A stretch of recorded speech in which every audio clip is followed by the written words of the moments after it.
Hello guys, आज हम आप लोगों को एक मिनी वाटर हीटर बना के दिखाएंगे। बहुत ही रिजनेबल प्राइस में, लगभग 70 से 80 रुपये के अंदर पीने वाला ठंडा पानी को आप थोड़ा गर्म करके पी सकते हो। सबसे पहले इसको बनाने के लिए आपको चाहिए एक सीलिंग लाइट। अभी हम सीलिंग लाइट को फटाफट खोल लेंगे और इसकी जो सारी प्लास्टिक की पार्ट्स है उसको निकाल लेंगे।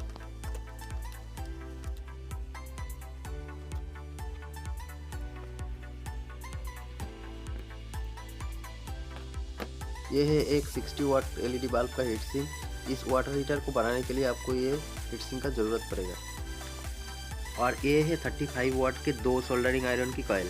आप चाहे तो 2 60 वाट की कॉइल भी लगा सकते हो, उससे आपका पानी और भी जल्दी गर्म हो जाएगा।